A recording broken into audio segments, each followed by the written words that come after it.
Why don't we start with a little toe dip, okay? All right. We've not discussed this movie yet, so I saw it yesterday. When'd you go? I went Friday late. Okay, Friday late. There was like no one in the theater when I went. I don't know about you. Yeah, there were like probably. Unfortunately, there was this. I don't even know what you call him. Heckler, cackle guy, Oh, cackle God. boy. Like looked like he was sitting in the all the way in the back in the handicap row Yeah. with like a diaper or something on. Oh, perfect. So he was like, he had this strange laugh, like it was creepy, dude. Yeah. It was just creepy. You could hear it above everything. So I had that going on. Oh, that's He, great. but I mean, the good part about it is that he kept me awake throughout the movie. Nice. So I guess my other prediction I think is going to be right. I said a couple things. I said this was going to be a good movie, but it was going to bomb at the box office. And based on the fact that I think you, I, and like 6 other people, the only people that saw it this weekend, I think I was right. So Right. now I'm gonna throw my score out there. You're probably gonna be surprised. I can almost hear it in the tone of your voice, Adrian. Yeah. I'm gonna give this movie an 8. Wow. Yeah. I'm gonna cut that in half. I'm gonna say like a 4, maybe a 5, Wow. only because DC finally got the notion to shoot a movie in the daylight. It was actually not dark, and they didn't film it in what is it? James Gunn's garage. Well, that too, but no, in what's that? Washington State. Oh. They didn't film it in Washington State along with the vampires and shit. Yeah, you're right about that. It was definitely not as dark. So what we're gonna do what we call on Only Comics a toe dip. This means we're not gonna spoil it for you, but we gave our scores. We'll take a few minutes to talk about why we gave it that score. So I'm gonna tell you, Adrian, why I gave it 8, and I can't wait to hear why you're cutting my score in half, bro. But this is a lesson for some of our viewers, Adrian, because we have an opposing view on this film, right? Yep. I'm not upset. I don't Okay. think you're upset, No. right? You don't feel attacked if I say I love this movie. All right. And if you Good for say you. it sucks, I don't feel attacked either. It didn't suck, but it definitely wasn't the 7 that I predicted that it was going to That's be. right. You did predict higher. So, but we won't be offended by each other's views. So, y'all watching, maybe you should try that. I mean, we're going to have some hot takes today. Just don't let it hurt your little feelings. Right. It's okay. Right? So, I gave it an 8, Adrian. First of all, I enjoyed the representation in this film. As someone who my children are Hispanic. They're actually Mexican and Puerto Rican. And seeing, growing up around those types of families and whatnot, seeing that representation here on the screen, I thought was great. I thought it was true to, real life, like the family dynamics and stuff like that. Sure. I really enjoy seeing that on the big screen. I think it's been way too long. It took too long for us to get to see something like that in comics. Right. So that's cool. And you're seeing a lot more of that. I mean, we talked, 5-6 years ago with Black Panther. Right. We talk about Ms. Marvel a lot here. So you see, different representation there. So I love seeing that. That was great.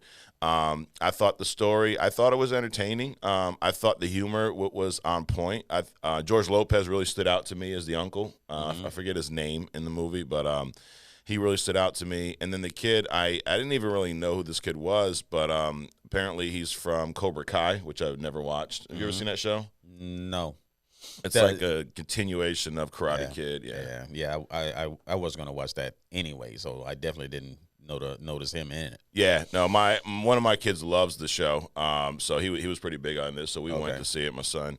But I enjoyed the overall story. I thought the CGI was decent. It was better than some of the recent movies. Right. I mean, shit, much better than The Flash. Wow. Yeah, I mean, we will get there, guys. Don't worry. Right. Once again, on Only Comics, we will be discussing The Flash because of Right. how bad it was. Yeah. It's like that's the bar, dude. Yeah, if Yeah. you're worse than The Flash, then. I enjoyed it overall. It wasn't too long. That was cool as well. And also wasn't too short. I think it was a good length. A lot of good story packed into it. I enjoyed how it ended. It did end as if they're gonna set up another show or another movie. So we're going to see more of this. There was a end credit scene, a couple of them, one of them that kind of teased some stuff that's going to happen next. So I like that. You talked last week, Adrian, about how these companies are not bold anymore. Right. Right. And now I wouldn't say this was really bold by them. I think there were some steps that we saw a little bit more boldness than some of their recent films. But I just feel like, one of the things that brought this movie down. You're like, well, you gave it an 8. Yeah, I gave it an 8. But if I ranked like the marketing of this film, Right. and the faith that DC had in the film, I'd give it like a fucking 2. Right. You know. I mean, Bold is two parts. Bold is the movie that they make and the content and how they deliver it. But the other part of the Bold is what do they do with it after the fact? Right. Like you said, the marketing. Where is this movie going to be?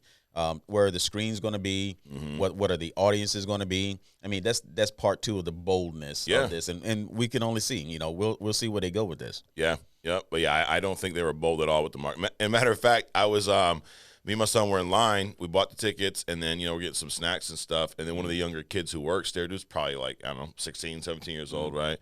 We just start talking, and he's like, "Yeah, man, I want to go see Blue Beetle." He's like, "But what's up with the marketing?" It's like this little kid. I'm like, "You mean how it's non-existent?" Right. He's like, wow. And then we're having like this conversation with me and a few of the kids who work there about all the DC recent films, how they don't market any of them. Oh wow. I mean, the Flash, dude. Their marketing plan was ask Tom Cruise what he thinks of the movie. Right. Like, and that's not even a joke. We joke about Tom Cruise a lot on this show. Yeah. But they legit was like, let Tom watch it. And then they took his feedback and put that out there. Like, for some reason, the comic book fans were going to be so enamored by Tom Cruise's opinion of the film. Wow. DC, this is something that you should pay attention to.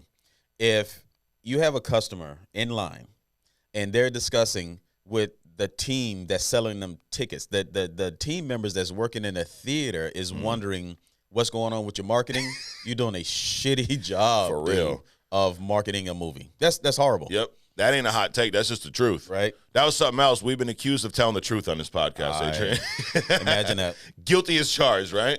That is one thing I promise you. You tune in every week with us. One thing is we're going to discuss comics and only comics. Yep. With some other things that tie back to comics. Toe dip into a couple other things. Absolutely. But the other thing you're going to get here is the truth. It's the truth. Straight up, unadulterated truth. Good, bad, indifferent truth, right? So my truth is I enjoy this movie. I recommend going to watch it. Please go see it. I would say that way better than The Flash. Yep. Right? So would you agree with that one? I agree with that, yeah. All right. Blue Beetle better than The Flash. Yep. Blue Beetle better than Guardians 3. No. I would say no, a little bit. No, not as good. Not as good as Across the Spider-Verse. Nope. Better than Black Adam. Oh, absolutely not. Oh. Nah, dude, I don't even know why you put those two in the same sentence. You should, shame on you, man. I know, right? Anyone watching should know. Adrian, I think you are the biggest Black Adam fan of the movie. Because to me, it wasn't just about the movie. Yeah. It was about, I felt like almost like I had superpowers by the way DC made this movie. It was the first time I felt like I was actually in this superhero shoot. Wow. And they didn't shoot it in James Gunn's garage. So it's not just about the how good the movie was. Yeah. I felt moved into the movie, and cinematically it was great. So that's a great point, and I like it too. I don't think obviously not as much as you, right? But I do like it probably more than the average fan. But we discussed that too at the movie theater. We had a whole blown we should have recorded a podcast with these kids, Right. But we had a whole conversation even about that, and they said like Black Adam. I said, dude, Black Adam was better than most of the shit that's been out over the past year. Right. But same thing, barely. I mean, their marketing was not great. Right. And the other thing about Black Adam was that it was like, like a halo moment for DC.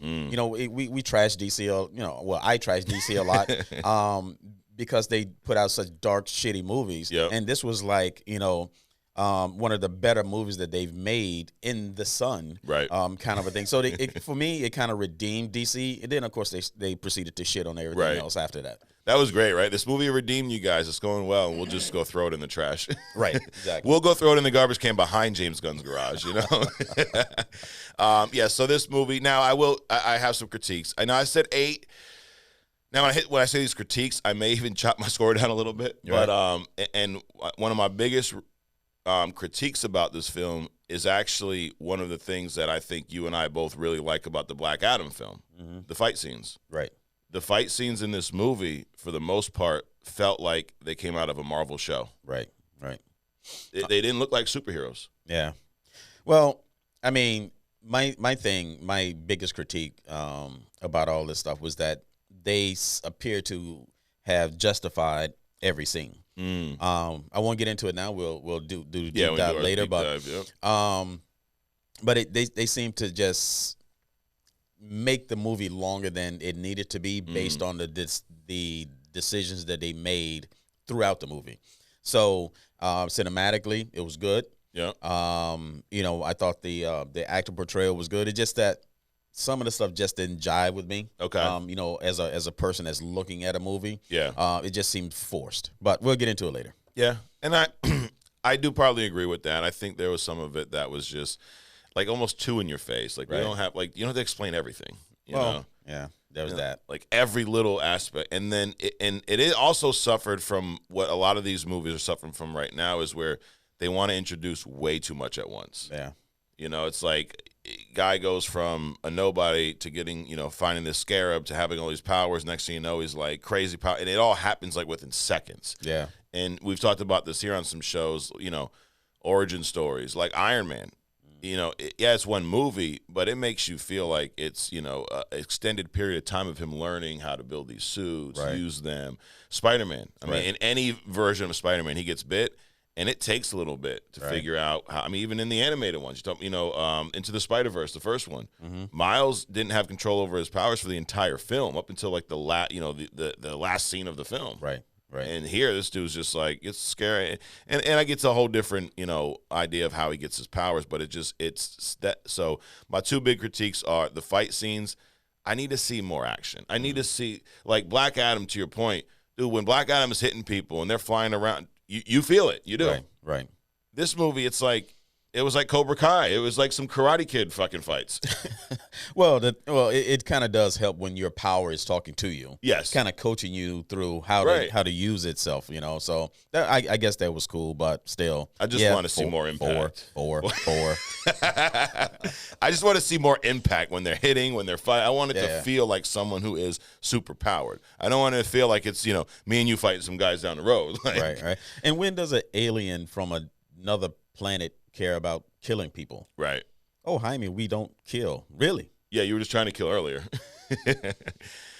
So there you have it. I'm gonna knock it down. I'm gonna say 7.5. 7.5. After going through a little, that's what I'm sticking with. 7.5. You're saying 4? Yeah, a hard 4. Hard 4. Maybe 4.5. All right. As we're talking through it, but definitely a hard 4. Got it. And that's the thing. We can be swayed too. We're not we're not so stubborn and dug in our heels. Right. But you got to make a good case.